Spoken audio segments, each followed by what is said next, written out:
678 valid parenthesis string.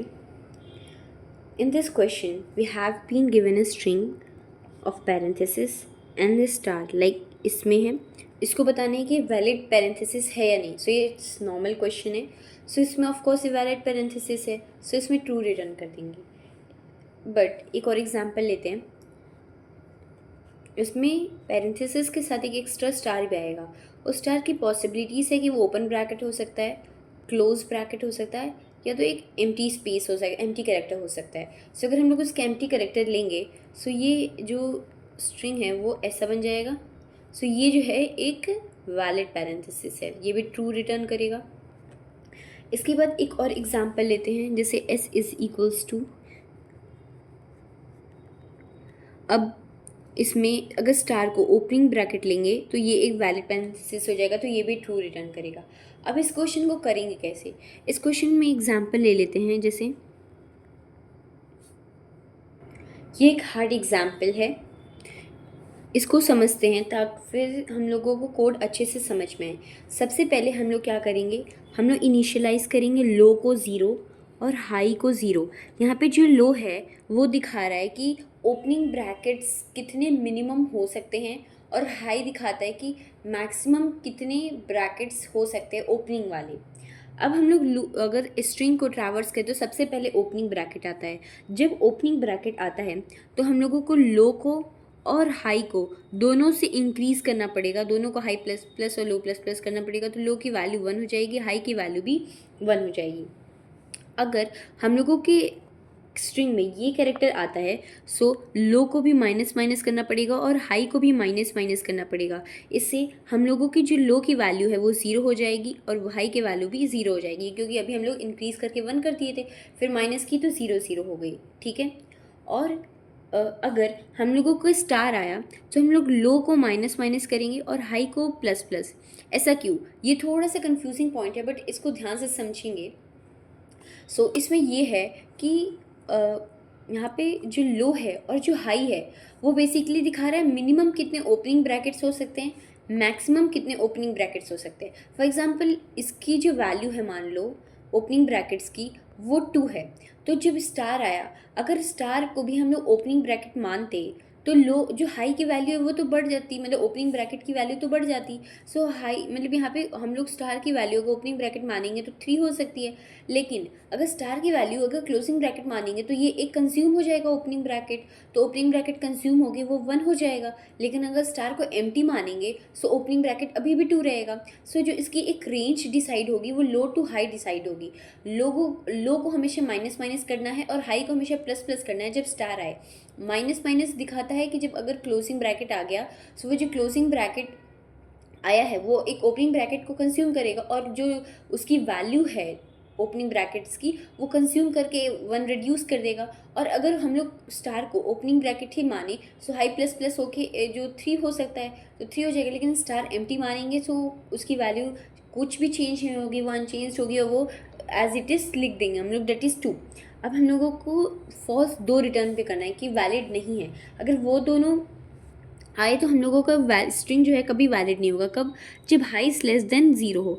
जो high होता है वो मैक्सिमम पॉसिबिलिटी देता है कि कितने ओपनिंग ब्रैकेट्स पॉसिबल हो सकते. लेकिन अगर हाई नेगेटिव हो इसका मतलब कोई मतलब ही नहीं होता है. इसका ये मतलब होता है कि वो वैलिड नहीं है, उसमें ये जो क्लोजिंग ब्रैकेट्स की वैल्यू बहुत ज़्यादा हो गई है कि वो ओपनिंग को मैच नहीं कर पा रहा है. तो हाई कभी भी नेगेटिव नहीं हो सकता. अगर किसी भी एक वैलिड एक एग्जाम्पल में हुआ ड्राई रन या किसी भी स्टेप में कि अगर हाई की वैल्यू 0 हो जाती है तो हम लोगों को इमीडिएटली फॉल्स रिटर्न करना पड़ेगा, क्योंकि वो जो है वो पॉसिबल ही नहीं है कि हाई की वैल्यू नेगेटिव हो. हाई की वैल्यू नेगेटिव होने का मतलब है कि अभी स्टार्टिंग से लेके अभी तक में कोई तो हम लोगों को ऐसा क्लोजिंग ब्रैकेट मिला है जो कि ओपनिंग ब्रैकेट से ज़्यादा हो रहे हैं, जो मैच नहीं कर रहे हैं. So this will make the error.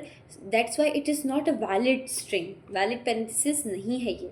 अगर एक और है कि अगर लो जो है लो नेगेटिव होता है तो लो को 0 बना देना पड़ता है. ऐसा क्यों करना पड़ता है? अगर जो लो होता है अगर वो नेगेटिव साइड चला गया, अगर लेस देन 0 चला गया तो ओपनिंग ब्रैकेट्स की जो वैल्यू होगी मैक्सिमम रेंज, जो रेंज है उसमें वो नेगेटिव ओपनिंग ब्रैकेट्स हो सकते, but that doesn't makes any sense.